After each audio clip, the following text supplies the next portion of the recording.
So, hey, Adam, you want to introduce yourself and kind of what you do? And Yeah. So my name is Adam Mora. I am the lead instructor and owner of Krav Maga XD in Slow County. Um, XD stands for Extreme Defense, and Krav Maga the direct translation is contact combat. It's an Israeli form of self-defense. So we operate here in Atascadero. nice. And how did you start doing that? What bring you to doing martial arts in the first place? I was a small kid, right? So I was super small. So I actually started martial arts or some kind of fight school around 17, and it was Muay Thai. Muay Thai. Okay. That's how I started. I obviously got bigger, Yeah, we all do. we grow. And the path to Krav Maga actually started when I left California for the first time to live out of state. My job took me to the East Coast, where I only knew the folks from my work, like from my office, right? So I kind of needed to find a way to meet other people and get these different experiences and not rely kind of on the office friendships to grow there. Yeah. So I found a Krav Maga studio in Herndon, Virginia, and it wasn't like a passion right away. I think it took maybe a week or two To kind of lock in and understand that the coolest thing about being there was in that area, right? Everyone's a transplant in DC, right? No one's from there. Right. Kind of like LA, right? Exactly. So in this Northern Virginia area that we were in, all of a sudden you're training with folks from like Germany and Sweden and Switzerland, and this cool melding of cultures where you kind of, no one knows what they're doing, right? That's why they're there. So you're all in this level playing field of kind of not all learning the same thing, but you get to kind of hang out with these people with these much different cultures, speak different languages, everything, different rituals in life and all that good stuff. So that's kind of where the passion developed. And then after my 4-year stint or 3.5-year stint in DC, I moved back to California. My job thought enough of me to send me back home, and I kind of picked up in Costa Mesa, California. Oh, okay. Down south, yeah. Yeah. And got certified as an instructor. And then my wife and I have been trying to get up to the Central Coast for, seems like 15 or 20 years. Yeah. It's hard to come back. I left and come back. It's difficult. Right. So, but we did it. I mean, we took the pay cut. We did all the stuff. Came up right as the pandemic happened. And the studio I trained at down south closed. And really, my passion didn't die, right? So started giving free classes here in the park down at, I think, Larry Moore Park in Paso Robles. Okay. And grew it to the city, and now I'm in Atascadero at Clarkey's Body Shop, a strength and conditioning gym. Oh, nice. Nice. So what made you come here, though? Had you, visited? A lot of people are from Cal Poly or go to school here, or... So I have a cousin who she went to Cal Poly. So we're both from down south, right? Okay. And she went to Edison High School. I went to Estancia High School, so kind of the same area. She came to college up here, and she just dug in, dude. She's like, I'm digging in. I'll do whatever, deliver pizzas, whatever I got to do. To stay. And I'll make my way. Yeah. And it's a lot of people from Poly. Yeah. So she did. And we, out of 28 cousins, her and I are the closest in age. I'm the closest to her in age. So we're pretty tight. And so I'd kind of come up and visit her in her Cal Poly days every once in a while. And she was like, dude, you're going to move here. You're going to move here. And I'm like, no, I'm probably not. Yeah. And really the reason was it was coming from down south. It was a little bit slower of a life, right? And I was running and gunning. I was young, doing that thing. And as her and I got older, she started having kids and she got married. And my wife and I would come up and visit, birthdays and baptisms. Yeah. And we started to fall in love with it. And then it got harder. What was one time coming up on a Friday night after work and leaving Sunday early morning to come up here. Yeah. For whatever event, it was starting to turn into well, let's take Friday off work. We'll leave Thursday night. and then Sunday, we're not going to leave until 4:30 in the afternoon. We can get home by, 8, 9 o'clock, get ready for work, and eventually we were walking in Shell Beach, and I looked at my wife and I said, do you want to just move out here? Yeah. Should we just make it a goal? And she's like, we should. So we did. And it's funny because a lot of people that we speak to, it's like 50-50. Some people are like, why would you leave Orange County to come here? And then other people are like, oh no, I totally get it. Totally. Yeah, I totally Yeah. get it. So. No, we lived down there. We lived in Simi Valley. And, we were in Riverside and Palm Springs and all over the place. But we're both originally from here, me and my wife. So that's awesome. Come back. Family's here. And, it's just, we like the pace of things here too. Right. I think that's why most people come here. Right. Specifically. So, all right. Well, let's go back to Krav Maga. So what differentiates that from some of the other martial arts that you have experience in? Yeah. So one is the attire, right? I know nothing, so yeah, and I'll get into it. So you can kind of see I'm wearing, cargo shorts and sandals and a shirt.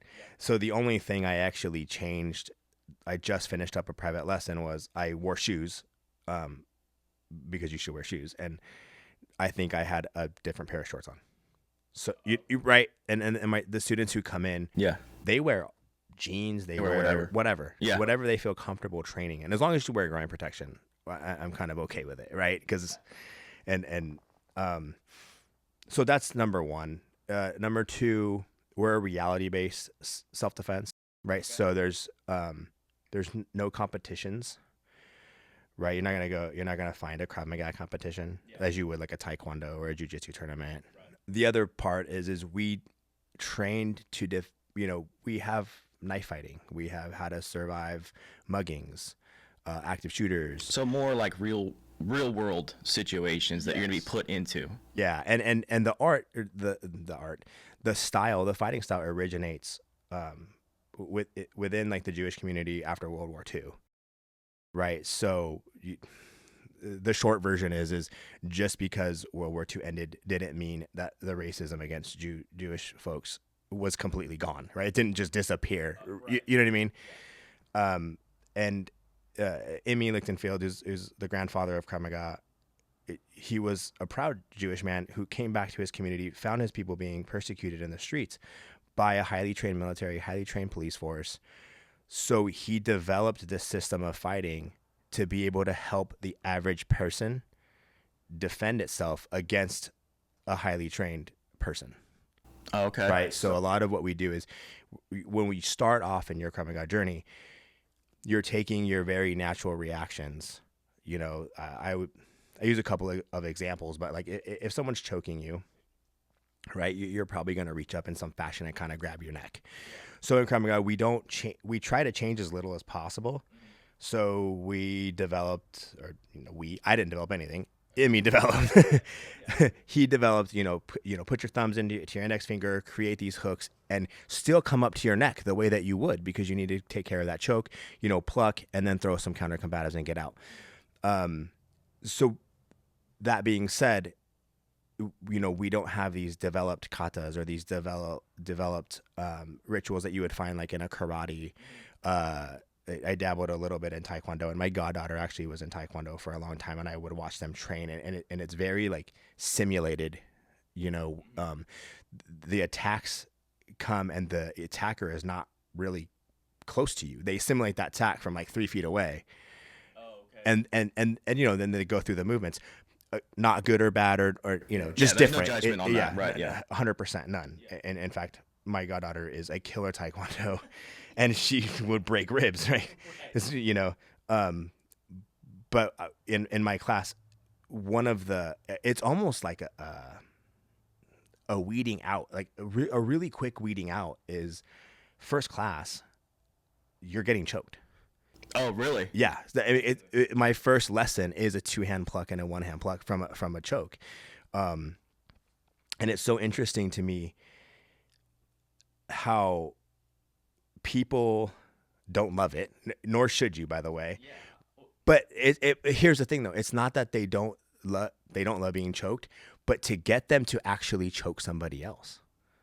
Right? You're going into a studio where you don't know anybody. And now you're being asked to put your hands around their throat. Which you probably never done before. Exactly. Yes. At least I would hope not. Exactly. So it's almost a weeding out of sort, because I understand that this is not for everybody. Yeah. Right. And the unfortunate part, I think, for me, as I've been doing this I've been in Krav Maga for 17 years. I've been teaching for 7. It's some of the people who get freaked out about it, specifically that technique, are typically folks who have experienced like domestic violence. Yeah. Right. And one of the big push and pulls of the whole thing is those are the people who need it. Right. And but because that will also freak them out and kind of, right, scare them away. I hate that part of it, but I also love to see the people who do kind of fight through that and understand, right, that this is like, I don't love it, but this is what I need. And then all of a sudden their passion grows from there. So their passion almost grows from like, they go down this damaging road, they come back, and then they grow better, if that makes sense. Yeah. So that's a long-winded way of explaining the difference between, us and a Brazilian Jiu-Jitsu or a Taekwondo or a karate, karate. Oh, interesting. Okay. And when I met you the other day, you said you were doing like free classes in March for women's self-defense. Yeah, that's awesome. Right. So I forgot that we had that discussion, but you're right. Yeah. So my wife, actually, it's her passion project. My wife's been training with me now for 5 years. Oh, okay. And she started with enlisting her husband, of course, to do during Women's History Month. A free women's self-defense seminar to give, just good solid strikes that have the least amount of opportunity to hurt yourself. Yeah. Some good movement.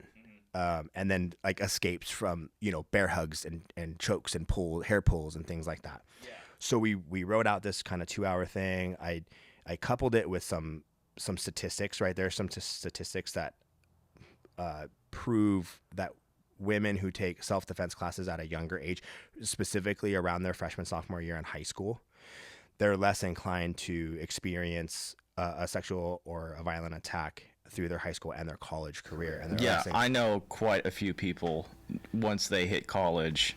And the stats will tell you that even if a woman takes some form of self-defense, and I want to say it was between 9 months and 12 months, between 9 and 12 months, mm-hmm. The numbers are staggering. It's like they're 98% less likely to experience that. Going forward. Yes. That's it's wild. That's awesome, though. It is. Right? So that's my wife's, her pursuit of this thing. Every March, I guess she started enlisting me. We're on our 3rd year doing it now. So now she's a much heavier presence. She started actually teaching some of the techniques and as of next year, she'll probably take it over. Oh, nice. And she markets it as a free event. We don't even take anyone's email address. That's right. That's right. They fill out a form, but the form is anonymous when it comes to me. Right. I'm sure it's like a waiver or something. Yeah. And it's so that we know how many people are coming. Because she actually orders like shirts and she orders stickers and she buys gift cards for raffle at the end of it. Oh. And it's just something that we give to the community every year, because throughout the year and through the growth of my projects or this project since 2021, this community has given us so much. Oh, that's awesome. I mean, that's great. I mean, yeah, because during the pandemic, I'm sure it was not easy getting started. Just like anybody, right? I mean, yeah. We in fact, we almost put like a deposit down on like a space like a week before they shut down the world. And you're like, oh. And if had I put that down, I don't know that we would be operating today. Yeah, that's crazy. Well, that's awesome that you guys do that. So would you say like the people that actually take your classes, is it a divide? Like, is it 50-50 or is it mostly men, or how is it kind of divided? So interestingly enough, we're stronger male based right now. Yeah. And here's the deal though, I really think it has to do with the location, and the marketing tools that we have at the moment, because I would say last year, Eric was the only male in our class. Oh, last year. Yeah. So the rest of it was female. Yeah. And now it's kind of flipped. It's kind of flipped. And I think the reason is we operated out of the city, Centennial Park. So we operated out of Centennial Park, and you booked the class through like prcity.com, recreation stuff and or other. Well, that's mostly, I don't want to get all gender biased, but mostly women are looking for those summer programs for their kids through there, or like the swim lessons and all, right? So I think as they would come across this thing, and PR City is really good about putting our stuff in like a monthly newsletter and like these weekly announcements that they send out. And that was the marketing, really. Yeah. They take a percentage of your bookings. So they have to provide something besides a space. And it was predominantly women that would do it. They would come in, and it was a 6-week program, and that's all we had at the time. And Eric was the only male. That was it. So then, fast forward a year, we shift. We started doing, pretty well. We had a pretty good following. We move over to Clarkey's, and now picture this. I mean, this is a big, massive yellow building that looks like a body shop, like an auto body shop. Oh, okay. Right? It's all brick. Yeah. The windows are like 8 feet in the air, and it's got these massive like 30-foot doors that kind of open, and you open it, it's like rack after weight rack. Much different feel than walking into like a Centennial Park gym that's all lit up and air conditioning and things like that. And then the marketing that we had is social media, which is me videotaping my students and they're beating each other up. And so I think the marketing caters more, unfortunately, more to men now. Not unfortunately. I like having my dudes there. But it does have a more intimidating feel, I think, right? Like even the black shirts and the shield and raw. Yeah, well, I feel the same way when I walk into a yoga studio. It's the exact opposite, right? Mm-hmm. It's more female oriented, right. And I'm like one of the only dudes, and that's fine too. I'm the same way. Yeah. I'm like, I'm gonna get this done, but yeah, no, I understand what you're saying. I feel better when I do yoga, right? And so, yeah, it's flipped a little bit. I will say that my wife and I had this conversation. I feel like more women come in and out the door, right? They cycle through, like they come in, they take a class, or we give a free class to everybody who comes in the door, and then if they like it, they sign up, right? The men tend to stay a little bit, and the women kind of cycle through, and then every once in a while it's that specific person that sticks. So the women that we do have, they're super committed, and they're beasts. Like they get it done. Assassins. Yeah, they get it done. Yeah. That's great. So where are your classes now? Like what is it every day, or like what does the schedule look like if someone wants to join? Yeah, so we do group classes on Monday and Wednesday, 5:30 to 6:30 and 6:30 to 7:30. The fundamentals, so our beginners levels class is the 5:30 to 6:30 class, and then our intermediates come in 6:30 to 7:30. On top of that, I open my books monthly for private lessons. Gotcha. And I open 2 weeks of the month. So 2 weeks of the month, I typically teach like 5 days a week between the classes and then the private lessons. And some we're starting to getting some businesses in there because they like to do like team building events for their employees. Yeah. And the other big one is diversity, equity, and inclusion, right? Like having people work together in a time of stress, right? And so it's really big for DEI. But team building events, we book those on the weekends that we're kind of open for private bookings. Okay. So is it like a lot of, like for that kind of stuff, is that more like, like police officers or like fire people or firefighters, or is it just kind of run the gamut? It runs the gamut. Yeah. And I will say, so I do have a CHP. Yeah. I would think they would want to do that, right? They do, and I've gotten to meet some officers like in the Paso Robles area. A lot of them would like to do it, but I've actually been informed by a couple of the officers that they're really not allowed to. It's a little bit too violent for them. Like and it's the version that I teach it's civilian based, but there is like a police officer like version of Krav Maga. I just don't teach it, and I don't want to teach something I don't know. But CHP officers, I have a CHP officer that comes in, and he's most of the time in a helicopter actually. So the idea of him using it on a civilian is pretty right. EMT, he's another one that comes in. Oh right, yeah, maybe. And then a lot of restaurant owners, like bouncers Eric, or something, or well, like Eric, right? Eric takes it because he's usually the person who has the money at the end of the night, right? So he's like, right. Dude, I'm walking out of there with a bag full of cash. Like, I have to have some situational awareness, and he has his waitresses take it. Oh, that's good too. Yeah. Yeah. So it's something unexpected that a lot of folks from the restaurant industry are actually the ones who take the private lessons, because it's like Saturday morning, right? And they typically work these Friday nights, and nights is where they make their money. So they book the private lessons kind of on the weekend morning. On the weekends. Yeah.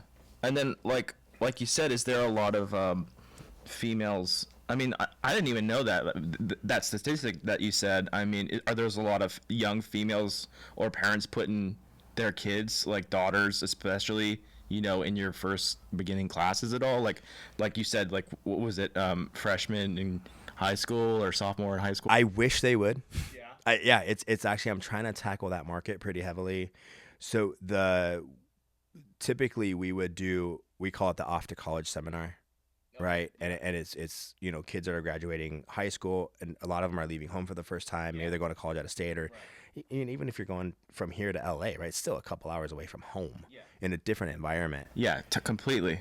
It was pretty successful. And the major feedback from at least 4 of the students on our last class, they were like, everyone should be doing this.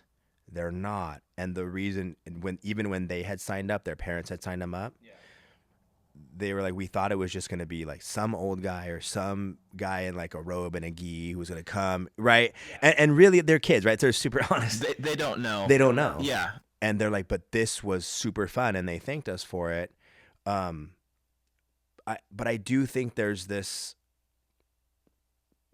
thing about, should we send our kids to learn violence? And I think if we can kind of switch that mindset into, you're not really teaching them violence. Yeah, I wouldn't think of it like that. It's more of just like giving them the tools to 100%. Yeah, to know what to do in the situation. Right. And I will, in my yesteryear, in my younger days, I did get into a couple fist fights and things like that. But I can say I know some of it is age and just where I hang out in general. But also, there is science, I think, to the fact that I carry myself a little bit different. I have a situational awareness. I walk with a little more confidence. When I walk into a room, I'm not the person that someone's going to pick out for prey. Right. And it's because I'm comfortable with my skill set and the way that I can carry myself. I'm not saying I'm going to win every fight I ever get into or never get into. Yeah. But that predator is not walking away happy. No, I wouldn't think so. I think if, again, you change the mindset into, you're just giving them confidence, you're giving them the ability to pick out things if something goes awry, just that situational awareness. You're giving them this ability to solve problems under stress before they actually, like I always tell, don't learn how to navigate a knife fight when someone pulls a knife on you. Learn well before. Yeah, you would think so. Yeah. But I think that, because I have a daughter and she's 13 and we have a lot of people that, went off to college and like you said, got into some kind of situation that was not good. Right. And it breaks your heart. You're like, so I don't have kids. I have a goddaughter. I have 2 godsons, and I can only imagine. Yeah. So one of the reasons that my wife started training, and I'm gonna kind of transfer this anxiety level a little bit. is she was in real estate down south. Okay. And she found herself in a situation more than one time. I'm sure of it, but she told me the one time where it's like daylight savings, right? So we change the clocks back. It gets dark at like 4:30. Yeah. She's showing a home, maybe in an area that she doesn't know. Right. She's Meeting someone she doesn't know, right? at a house that's empty. Yeah. And they're taught, like Berkshire Hathaway. Well, I don't know if I should say their name, but they were teaching their agents to, like, open the door, turn on all the lights, and then because they didn't want someone trailing in after, like someone who shouldn't be in the house, to close the door and lock it With the client inside. and then walk the client through the house. Even that doesn't sound Right. That still doesn't sound right, but I guess. Right. So she found herself in an uncomfortable situation. Yeah. So then I had to chime in a little bit, and I'm like, I hate that happened. Yeah. Right. And then also, unfortunately, if something does happen, I go, do you understand how bad I would feel that I'm like a graduate level 3 in Krav Maga, Yeah. and my wife knows 0? Yeah, exactly. Like that for me would just, That would, knowing that I could have done something to prevent by Yeah. teaching you this thing. right. So the reason I bring it up is I can only imagine as a parent, there's programs available, and not just my program, like jujitsu, taekwondo, something, right? Something where they can learn to throw a solid strike. And if you didn't do that, and then you send your kid away into this thing, and then something happens, Yeah. like there's always the coulda, woulda, shoulda, Yeah. Totally. Yeah, that's why I'm like interested. I'm like, definitely, like, maybe I'll put my daughter in it, because that would be, beneficial, especially as they transfer off to college and you're not around to be like, hey, Right. maybe don't do that. Maybe. Don't do this. Yes. 2 a.m. Don't walk down a dark alley. As of now, they don't quite know danger in that way yet. There's no point. I always talk to my friends about it. Like, there is no point of reference yet Right. to be like, oh, I should not be in this situation. Yes. 100%. And we can tell them, but Yeah. but there's no Yeah. experience. How many times have you said, don't touch that hot pan? Exactly. And 30 seconds later, it's like, ow, that pan was hot. Yeah. Exactly. So I think that's great, and this even without the statistics, I mean, I think that's great. And then just the added bonus, if going forward in their life, there's less of a chance of them getting into that kind of situation, especially for females. I mean, And look, take it in, I've gotten really heavily into, how do these skills translate even into a professional environment, right? Where you're learning this reality-based self-defense, where you're learning how to think under stress. Yeah. That happens at work. Yeah. Right. You're learning strategy. That happens at work. Yeah. You're learning to fail, right? Because you're not successful every time in Krav, right? And this pain compliance, you get hit and you're like, oh, I did it wrong. Yeah. But you're learning how to fail. That happens at work. Right. And that you're learning to overcome, right? And so all these skill sets to me are they're transferable directly. Like, okay, so it helps you through your high school, it helps you through your college, it helps you gain these skill sets. And then when you take it in your professional life, it kind of starts all over again, and you're still utilizing that skill set for a lifetime, right? And you're confident enough to do that. Right. I tell my goddaughter all the time, I want her to be herself at all times. And I think going through Taekwondo and knowing that she can do damage, and get out of a situation, she has the confidence to be her authentic self. Right. And I think learning self-defense does that for you. Yeah, because I mean, I think that's a lot of, especially kids nowadays, it's definitely a confidence thing, and I think having something like a sport or self-defense or something, or being part of a team, really starts to kind of, especially if it's something hard. Yes. I tell my kids that all the time. I'm like, you're learning something new. It's going to be hard, but you have to get past that, and then it becomes fun. Right. And what makes it even funner is not everybody can do it, but you can. Right. And you've put in the work to get to where you're at too. So I mean, I think that's awesome. So yeah, anything else you want to, add? I mean, I think all this is great. Does your wife give lessons too, or is she just kind of starting, or? So she is actually A couple things. I don't test my wife. In fact, I don't test my students. I send them down south to get tested so that there's no bias in that test. Oh, okay. Well, explain that then. So yeah, I'm gonna start doing it. I promise.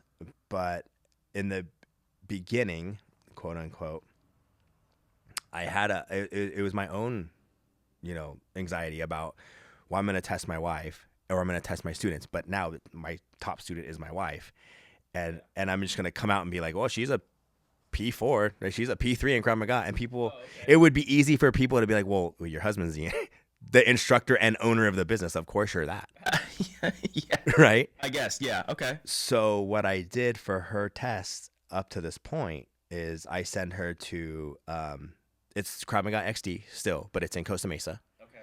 I sent her down there, and I told her and the lead instructor there, she's testing for practitioner level 2. Her and another student of mine went, and the instructor called me in the middle of the test. Oh, really? And I was like, oh, this is not good. I thought it was like what are you teaching these people? Like, it was the opposite. He actually called and said, look, they are keeping up pretty well with my level 3s.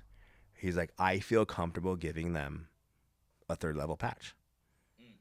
Right? So 2 things. One, I was gleaming with pride on one hand. Of course.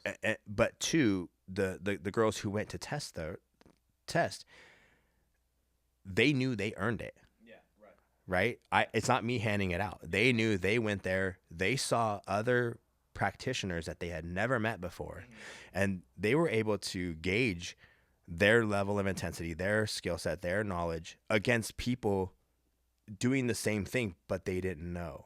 And so they knew very quickly that, yes, I did earn it. And I have this barometer that says I did. My own barometer, not my instructor telling me. Yeah. So my wife has her level 3, and in September, I will make her go through it's called an in development program, where I teach people how to be instructors. So she will go through that just like everybody else. Mm-hmm. So then break down the levels of where that you can graduate from. So no pun intended, but it is a PG&E. Okay. So it's your practitioner levels. Okay, so that's your first beginning. Yep. And it starts with P1, and then P2, P3, P4, P5. So 5 is usually the top in any category. Then you go to your G, which is your graduate. So P stands for practitioner, G stands for graduate, E stands for expert, and M stands for master. Okay. And again, five bars in every one. Okay. And that's the KMG way. So Krav Maga Global is the type of Krav Maga that we do. It's not the Krav Maga Worldwide, which is actually based in LA. And the Krav Maga Worldwide, they have a belt system, and I'm not sure how their belts work. I just don't know. Yeah, it's not what I do. So every time you take a test, so I'm a G4, but every time I take a test, I have to take every preceding test the same day. So like your P1 test is like a 2.5, 3 hour test. But your G4 is like a 10-hour test. Oh my gosh. Right? Because it's like you have to take the P1, the P2, the P3, the P4, the P5, the G1, the G2, G3, and then you get to test your. Oh my gosh, that's so much. Yeah, it's a long day, so and the way that I kind of, once you get into your G levels too, like you start sparring, and you have to do like 4-on-1s, and it's like you fight 1-on-1. And then for 30 seconds, and it feels like a lifetime. It's probably 30 seconds. Right. And then that person leaves, and a new person comes in. So it's a fresh person. Oh, they hadn't started. No. Right. And then you fight them, and then they go, and then another person comes in, and then another person. So it ends up being like this 2.5 minute round, 30-second spurts, but they're kind of fresh and you're not. Yeah. Then they go back again, and then so that first person comes back in, and then 30 seconds, the second person comes in, but the first person doesn't leave. Right. and then the third person comes in, and now it's 3-on-1. It's 4. That sounds brutal. And by the end of it, yeah, you're pretty much, and you're pretty much just in a coward position, just trying to throw something, right, so just to prove that you didn't give up. And then they throw a patch at you and they say, "Congratulations." Give me some. Yeah, and they just throw a patch at you and they walk away. Like, here you go. I just paid for that. Awesome. So, I guess the question is, after that, is like, are there people that don't make it? That's like way too intense, and they get like halfway through and they're just done. So two things. One of the most embarrassing things that ever happened to me, actually. I was at a camp in Vegas, and so what I used to do is I would do like a 4-day camp. So clearly I'm a glutton for punishment. So they're like 3 8-hour days of Krav Maga, and then on your 4th day you test. But for me, I always thought, well, cool, I get to practice for 8 hours every day, and then the last day I get to just test. And so I did the thing. I tested, and I felt good. I passed, and just for fatigue. I don't know what it was. It was horrible of me, but I went to someone, hey man, congratulations, like good job. Well, he didn't pass.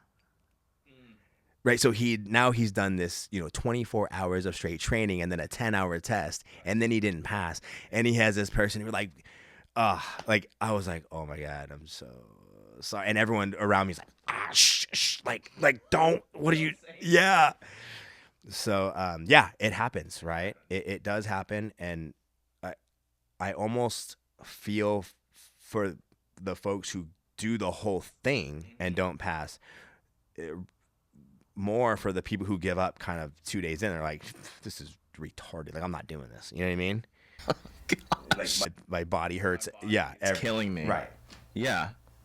So does that happen a lot, or is that like? I've seen it happen in my, when I was really running and gunning, it was about 9 years. I've only seen it happen 3 times.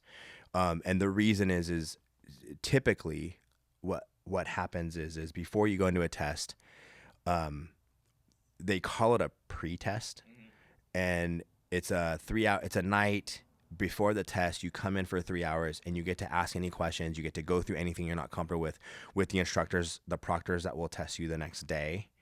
And a lot of times your instructor will just say, hey, why don't you sit this one out? Oh, they'll just tell you. They'll say, why don't you sit this test out, and we'll work on da. Yeah. And so it kind of saves them going through the whole thing the next day, the 10 hours the next day. Yeah. Clearly that didn't happen in Vegas. Yeah, nobody's. Yeah, I mean, you're in Vegas. They're like, let's ride this out. Yeah, I mean, no one like tapped this guy on the shoulder. I don't know, but yeah. So that's, I think, why it doesn't happen very often. Is I think it does happen probably more than I have experienced. Yeah. It's just more private and more intimate, right? Yeah. You want people to be successful.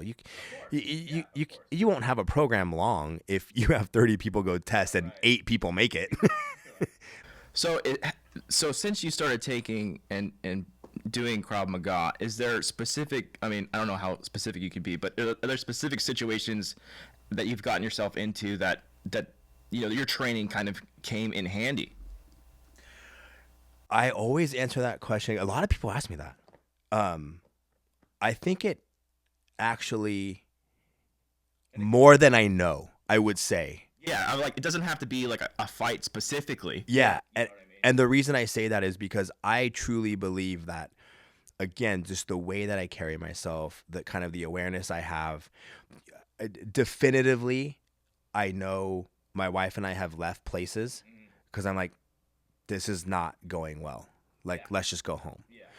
I've never heard after, someone say, oh, it's a good thing you left, because yeah. So I reluctantly, I'll say no, but also the reason I say it reluctantly is because I'm sure it has helped me get out of situations that I just was never in. Yeah. No, I mean, I wasn't necessarily speaking about, fighting specifically, but I mean, just like everyday life, like you said, this kind of transfers into, your work life, or anything else, And it definitely had, being a smaller kid and even having a less than ideal childhood, it's definitely given me a voice. Like as I come from kind of a blue collar family, and I didn't really know that when I was a kid, and I went into being like a young professional who's really white collar environment where I was super insecure. And I will say, hands down, that Krav Maga had kind of helped me find my voice in that. And give you confidence in yourself, just specific. And my abilities. Yeah. Well, that's awesome. So are you still doing classes out in the park as well? I'm not. No. Okay. I'm not. So that was a COVID thing, and it was a thing where we weren't generating any revenue to necessarily pay for a space, right, to put a roof over your head. And I'm not gonna lie, we started in Grover Beach, where the weather is more mild. We did it here in Paso, like for a summer, and I'm like, whoa.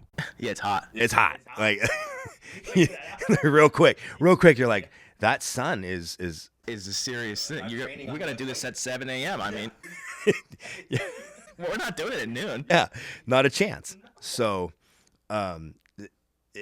it's really awesome that we were able to jump in on the city after a very short time training in the park here. But I do miss it. I'm not gonna lie. I do miss just the randomness of people showing up and the randomness of their story and why they're there. And I'm interested in folks' story and what brings them to me in general. Right. Sweet. So what do you see kind of going forward?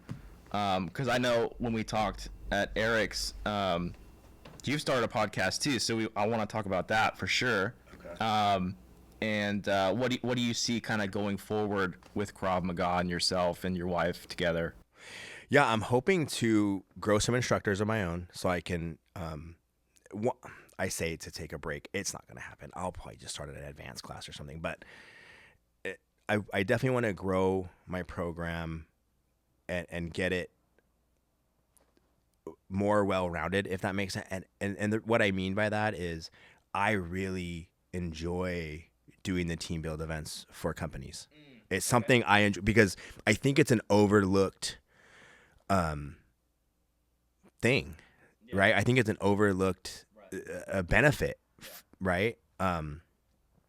There's just these 4 pillars for Krav Maga that I think are directly translatable. Like we talked about, like the strategy and the thinking and kind of knowing when to use your aggression and not. It's all those things are relatable in business. And then just the ability to count on the community of Krav Maga is so diverse. And I promise you don't care the differences in that person if someone's coming at you with a knife. Right? No, you don't care who they are. Yeah, help me. That's the right. And the goal is to survive. But your goal in business is to thrive. And why should you care about what the person next to you, what their beliefs are, what any differences that you might have? Just focus on the task at hand. Yeah, we're all working towards one goal anyway. Yeah, and utilize the strength of that. So I really hope to start doing more of like the DEI or like the team building events, and then obviously growing other instructors is a huge part of where I want to go moving forward. And other than that, man, just keep kind of doing what we're doing. I have my private lessons. I allow small groups as long as the groups can remain consistent, right? Because there's no point in there being interchanged people because you'll never get past a certain point because you're always going back to the same beginning because there's a new person, right? So I have a group of Girl Scouts that I train, and they've been with me the better part of a year now, and they're starting to come along. So I'm starting to see the benefit, and these are a little younger than I would usually do for like a class because they're like ages 9 to 11. Yeah, I was gonna say what are their ages? So I like to pick them up around between 13 and 15. What to allow in my class. So they're a little bit young, but I gotta tell you, just some of it's the kid stuff. It's like, hey, I need you to do this, and they're like, okay, and they just do it. You know what I mean? They're just there's just sponges in their physical ability. Whereas as you get older, right, you feel more mortal. I don't move the way that I used to, and you feel so limited in your ability, and you're kind of not as sure of your footing. You don't want to fall. Kids are lower to the ground, man. They don't care if they fall. Like it's like, Well, yeah, and they don't have fear at all. Yeah. They're like, let's go jump off. we're doing it. So that's been an eye opener. And so like my wife has, she's like, you really should jump into expanding this kids program. And again, it's just a bandwidth thing. Right. So do you have other instructors that you have now, or are you still trying to train those? I'm still trying to train them up. It's a process for sure, right? And so I'm the instructor, I'm the bookkeeper, I'm the marketing, I'm the podcaster, I'm the mopper. Like I just got done mopping a 2,800 square foot studio. Yeah. Teaching Eric. Mopping. Yeah. So how difficult is that wearing all those hats for the business? It's super tough. And so I work full time as well. Right. So I work a 40-50 hour a week position and then do those things. So not going to lie, it gets a little challenging on a marriage sometimes. Right. It's like, put it down, right? Put this thing down. Thank God she's kind of on board and she's a student and she understands. I don't know that it would really work otherwise.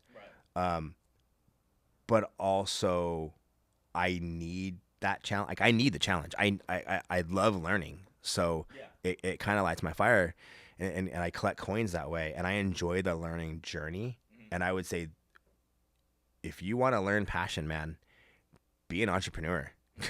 Because sometimes it's passion is the only thing that gets you through. Oh, definitely. No, I was a photographer for a very long time, so I hear you, man. It's like oh my gosh. Yeah. So yeah, no, I've been there for sure. All right. Well, what else do you want to mention here, or anything that you have the podcast. So you want to explain that and where it's at, and what you guys talk about and all that good stuff. Yeah. In fact, so podcast is called Sips and Strikes. And what I do is very similar to what we do here, or what you're doing here, which I think is awesome. But right now I'm talking to my students and then some other fitness professionals that I know that I'm fond of, to hear their journey. I want to learn, a little bit about them, like where they come from, but really like, what's that journey of how you found your way to me, mm-hmm. right? Or how you found your way to fitness.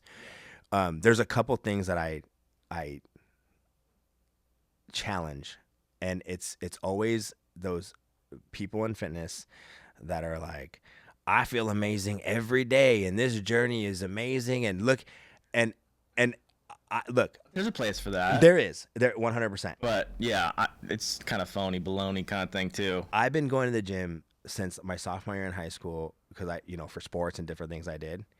And I will tell you that your first 6 months working out is fucking horrible.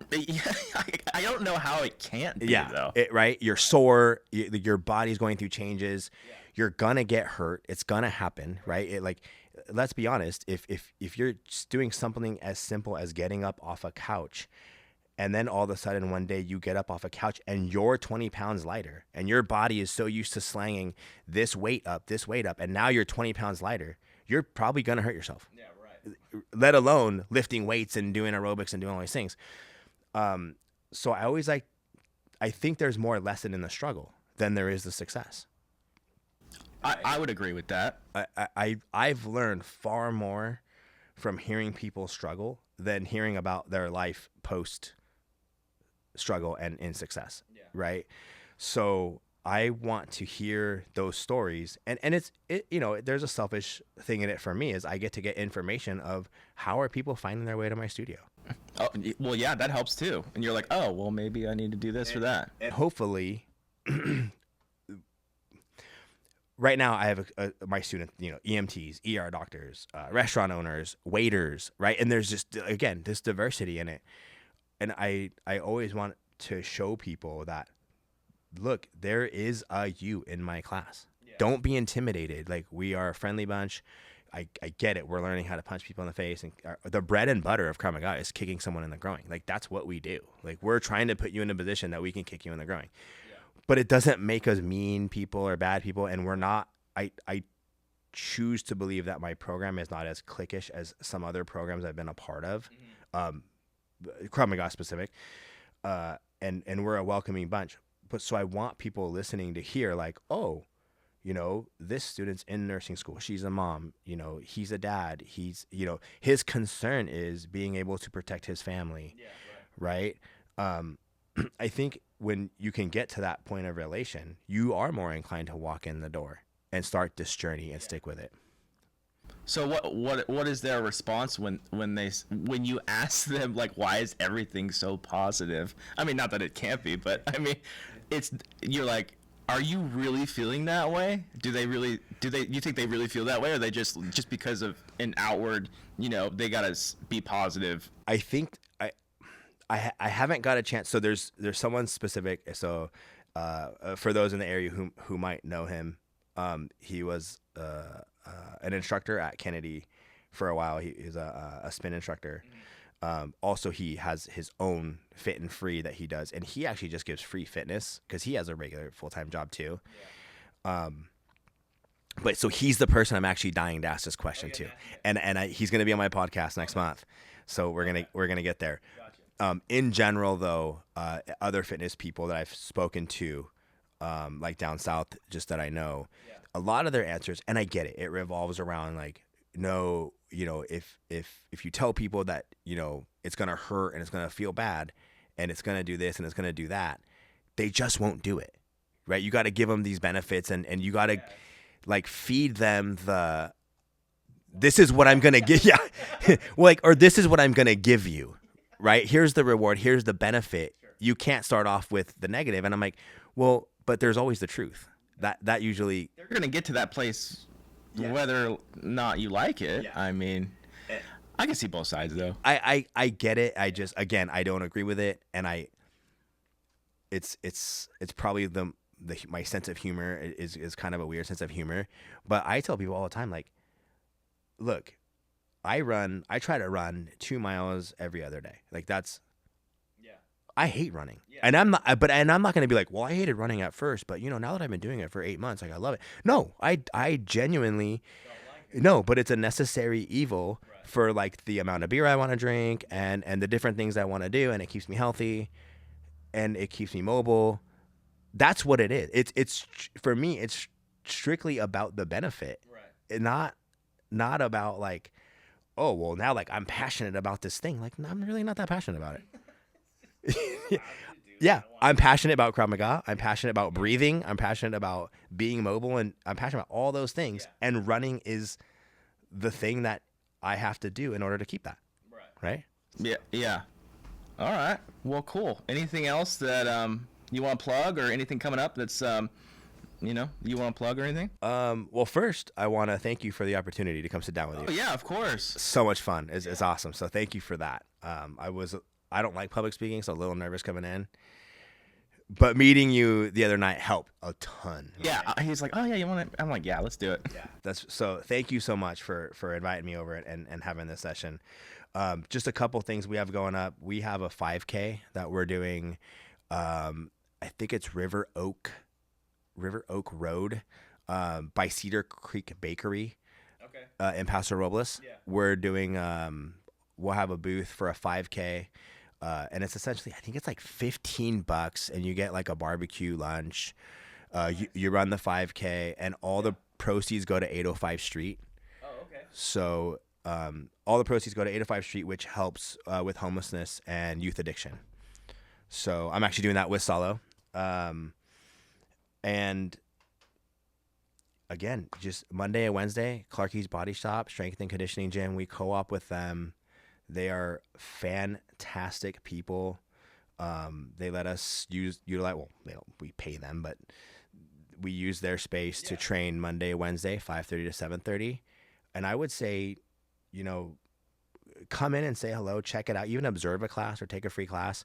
Yeah. If not, again, you know, listen to these different fundraisers that we do. Most of the money that I make through this project, because again, I work full time, a lot of it goes to charity.